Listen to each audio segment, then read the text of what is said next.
Gênesis 38. Nesse tempo Judá desceu de entre seus irmãos, e entrou na casa de um adulamita, que se chamava Ira. 2. E viu Judá ali a filha de um cananeu, que se chamava Suá. Tomou-a por mulher, e esteve com ela. 3. Ela concebeu, e teve um filho, e o pai chamou-lhe Er. 4. Tornou ela a conceber, e teve um filho, a quem ela chamou Onã.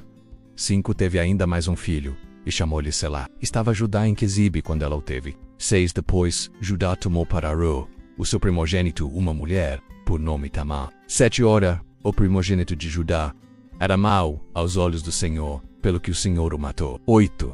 Então disse Judá a Onã: toma a mulher de teu irmão, e cumprindo-lhe o dever de cunhado, suscita descendência a teu irmão. 9. Onã, porém, sabia que tal descendência não havia de ser para ele, de modo que toda vez que se unia à mulher de seu irmão, derramava o sêmen no chão para não dar descendência a seu irmão. 10. E o que ele fazia era mal aos olhos do Senhor, pelo que o matou também a ele. 11. Então disse Judá a Tamar sua nora: conserva-te viúva em casa de teu pai, até que Selá meu filho venha a ser homem. Porquanto disse ele, para que porventura não morra também este, como seus irmãos. Assim se foi Tamar e morou em casa de seu pai. 12. Com o correr do tempo, morreu a filha de Suá, mulher de Judá. Depois de consolado, Judá subiu a Tinate para ir ter com os tosqueadores das suas ovelhas. Ele e Ira seu amigo, o adulamita. 13. E deram aviso a Tamar, dizendo: eis que o teu sogro sobe a Tinate para tosquear as suas ovelhas. 14. Então ela se despiu dos vestidos da sua viuvez, e se cobriu com um véu, e assim envolvida sentou-se à porta de Enaim, que está no caminho de Tinate, porque via que Selá já era homem,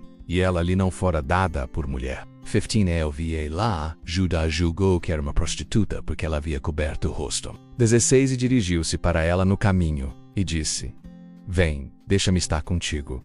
Porquanto não sabia que era sua nora. Perguntou-lhe ela: que me darás para estares comigo? 17. Respondeu ele: eu te enviarei um cabrito do rebanho. Perguntou ela ainda: dar-me-as um penhor até que o envies. 18. Então ele respondeu: que penhor é o que te darei? Disse ela: o teu selo com a corda, e o cajado que está em tua mão. Ele, pois, lhos deu, e esteve com ela, e ela concebeu dele. 19. E ela se levantou e se foi. Tirou de si o véu e vestiu os vestidos da sua viuvez. 20. Depois Judá enviou o cabrito por mão do seu amigo adulamita, para receber o penhor da mão da mulher. Porém, ele não a encontrou. 21. Pelo que perguntou aos homens daquele lugar: onde está a prostituta que estava em Enaim junto ao caminho? E disseram: aqui não esteve prostituta alguma. 22. Voltou, pois, a Judá e disse: não a achei. E também os homens daquele lugar disseram: aqui não esteve prostituta alguma. 23. Então disse Judá: deixa menos a ficar com o penhor, para que não caiamos em desprezo. Eis que enviei este cabrito, mas tu não a achaste. 24. Passados quase 3 meses, disseram a Judá: Tamar, tua nora, se prostituiu, e eis que está grávida da sua prostituição. Então disse Judá: tirai-a para fora, e seja ela queimada. 25. Quando ela estava sendo tirada para fora, mandou dizer a seu sogro: do homem a quem pertencem estas coisas eu concebi. Disse mais: reconhece, peço-te, de quem são estes o selo com cordão e o cajado. 26. Reconheceu-os, pois, Judá, e disse: ela é mais justa do que eu, porquanto não a dei a meu filho Selá. E nunca mais a conheceu. 27. Sucedeu que, ao tempo de ela dar à luz, havia gêmeos em seu ventre. 28. E dando ela à luz, um pôs fora a mão. E a parteira tomou um fio encarnado e o atou em sua mão, dizendo: este saiu primeiro. 29. Mas recolheu ele a mão, e eis que seu irmão saiu. Pelo que ela disse: como tens tu rompido? Portanto, foi chamado Pérez. 30. Depois saiu seu irmão, em cuja mão estava o fio encamado, e foi chamado Zerá. Gênesis 39. José foi levado ao Egito, e Potifar, oficial de Faraó, capitão da guarda, egípcio, comprou-o da mão dos ismaelitas que o haviam levado para lá. 2.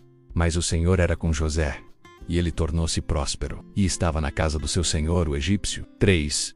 E viu o seu senhor que Deus era com ele, e que fazia prosperar em sua mão tudo quanto ele empreendia. 4. Assim José achou graça aos olhos dele e o servia, de modo que o fez mordomo da sua casa, e entregou na sua mão tudo o que tinha. 5. Desde que o pôs como mordomo sobre a sua casa e sobre todos os seus bens, o Senhor abençoou a casa do egípcio por amor de José, e a bênção do Senhor estava sobre tudo o que tinha, tanto na casa como no campo. 6. Potifar deixou tudo na mão de José, de maneira que nada sabia do que estava com ele, a não ser do pão que comia. Ora, José era formoso de porte e de semblante. 7. E aconteceu depois destas coisas que a mulher do seu senhor pôs os olhos em José e lhe disse: Deita-te comigo. 8. Mas ele recusou.